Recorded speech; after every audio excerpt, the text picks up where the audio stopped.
Welcome back, everybody. I'm Jerry with Da Bears Talk, and today I'm going to be talking about some sleeper picks that the Bears can get in the later rounds. It appears that Ryan Poles is favoring trading back versus trading up in this particular draft. I think there's scenarios where he could stick and pick, but I think it's kind of becoming more and more clear that Odunze is very high on their draft board, and if he's available, that could be the route they go. So in this video, I want to talk about some of the sleeper picks in the later rounds that they can go for, particularly for the offensive line, because I think that would almost ensure that the third round pick should really be used somewhere on the offensive line. For me, I would prefer them to take a center just somewhere. I think the tackle position is okay both ways, and I think they could use assistance at guard or at least help there because of the injury concerns in the past seasons between Tevin Jenkins and Nate Davis. So if you like the video, like it. Comment down below who your favorite sleeper, I would say third round or later offensive lineman is. And then subscribe for more. We got a couple more videos coming out before the draft, and then I'll be doing a grade video for the Bears specifically once the draft is over, and I'll likely have a first round grade as well. So let's get right into it. First, I'm going to go over a couple left tackles that I was interested in, and I did bring these up in a past video just a little bit. Karan Omega-DJ out of Yale.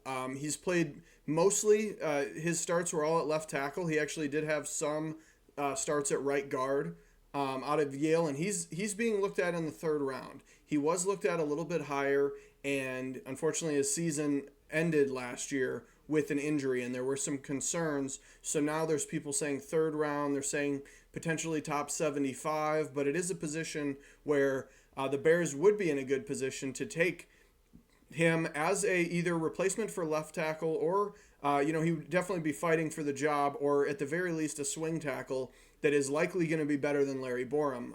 So you could say either way it would be an upgrade at the position if you haven't been super happy with Larry Borom filling in.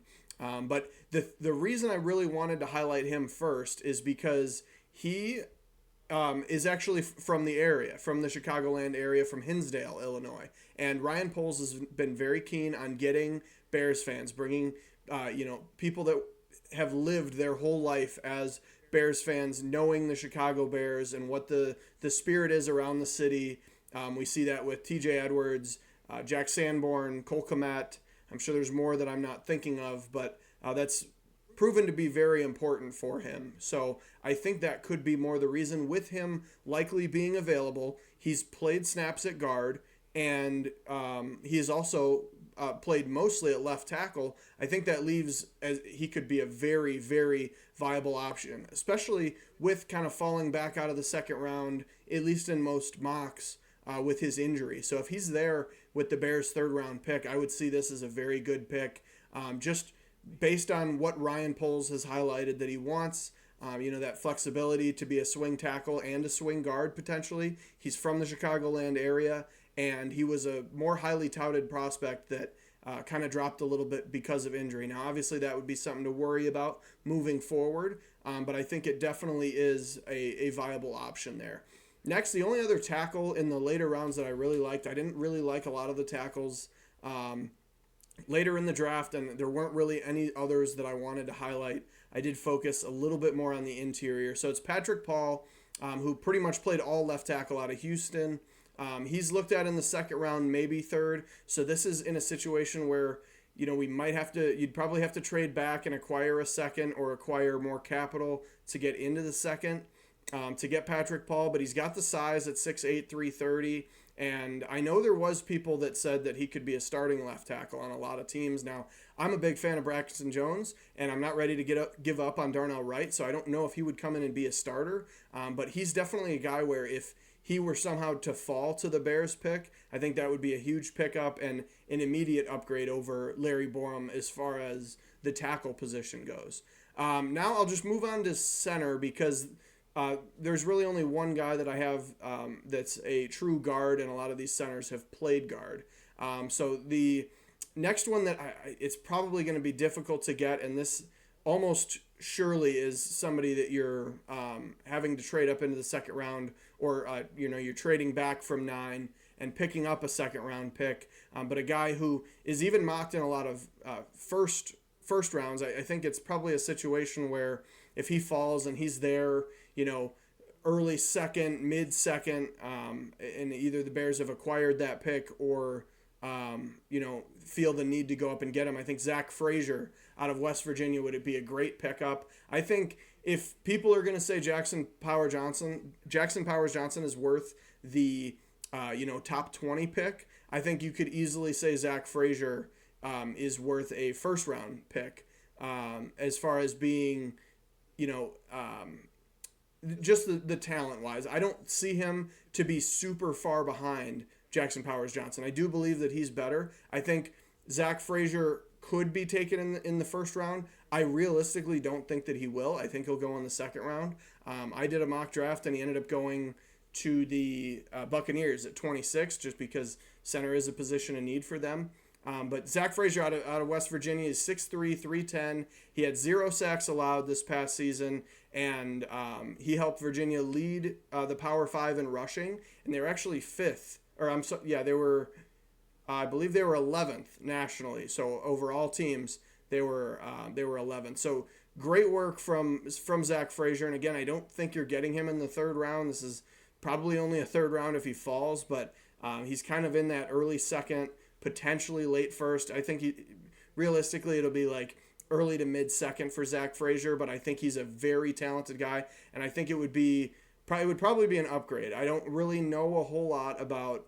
I believe it's Ryan Bates and Coleman Shelton are the two current centers for the team. I mean, I know they've played in the past. Coleman Shelton was with Shane Waldron, and that's the fit there. And then Ryan Poles has always liked Ryan Bates and wanted him on the team, although he was the backup for Buffalo.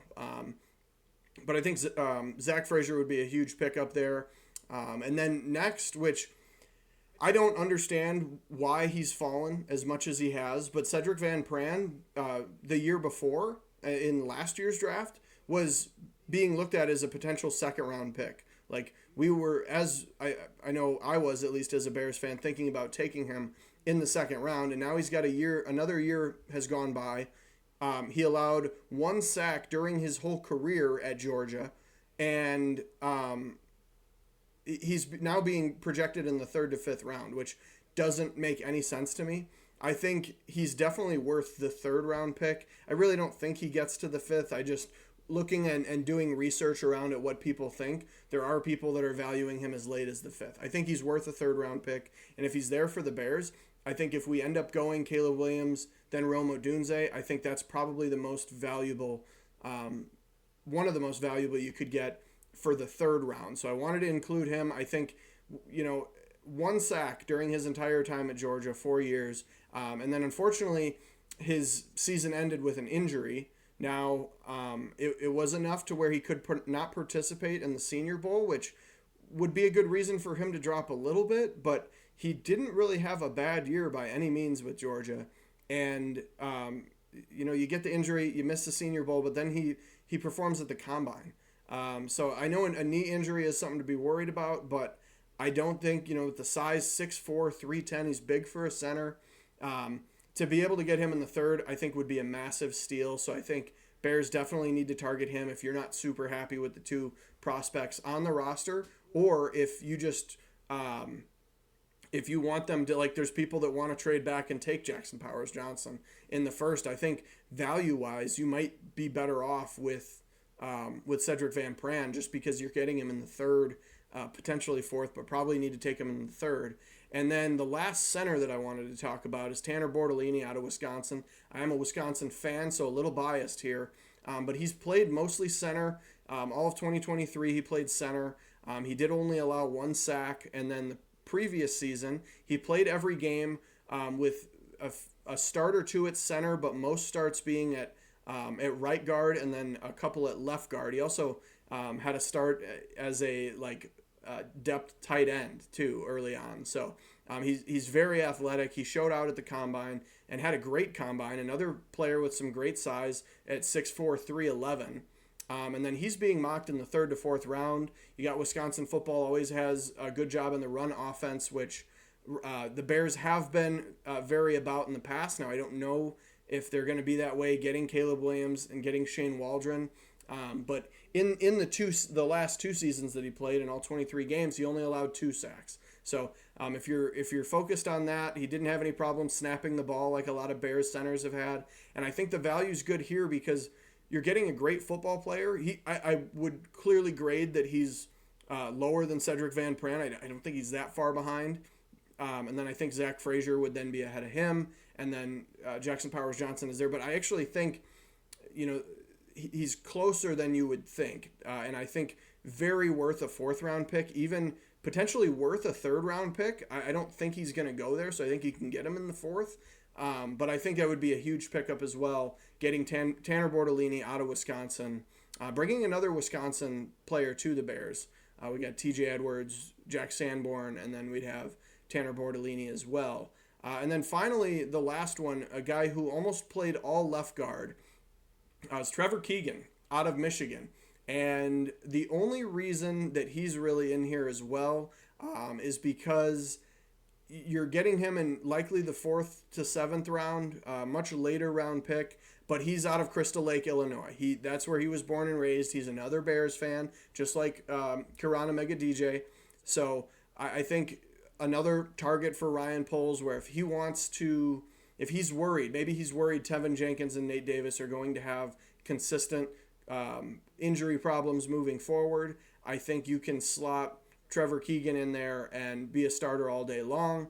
After he wouldn't be a starter right away, of course, but I think he could definitely battle for it. I think for Nate Davis, and then same situation where if you have Tevin Jenkins or Nate Davis goes down, I think he fills in and you don't fall back too far. He also has good size at 6'6", 320 and offers a lot more flexibility. We talked about Kirana Megadije earlier. If they get both of these guys, let's say they just want to go offensive line heavy and they're like, look, we got wide receiver. We're happy with our defense. We got wide receiver at 9. We got quarterback at 1. Let's take a guy that's mostly a tackle that played guard a little bit in the 3rd round. And then let's take a left guard that has the size to be a tackle in the 4th round. And then, anybody that was complaining about offensive line, I think that pretty much solidifies it because you've got 2 guys that can fill in at any spot you're worried about. I guess you still would want to go center. So I think seeing how center is a better, I think a bigger need. I think maybe your best situation would then be Kirana Megadije, and then you go with Tanner Bortolini in the 4th, and then you're taking care of a swing tackle, potentially a swing guard as well, with him having experience at both, and then you're fixing center with Bortolini, and you could even flip it the other way and go with Cedric Van Pran in the 3rd, or crazy scenario, Zach Frazier slips, and then you go Trevor Keegan in the later rounds and get a guy who can be a guard, a swing guard that has that size to fill in at tackle if both tackles were to go down, or heaven forbid anything like that happens. So again, let me know what you think down below. If there's any centers that I missed out that I should have included in this, or any tackles, or just any offensive lineman that I should have included, let me know down below and I will look more into them. But I'd be interested to hear. I think these are all very good options if you're looking at a trade back scenario and you're acquiring a 2nd round pick, or if you're just taking somebody with the 3rd and the 4th round. So thank you for watching, and bear down.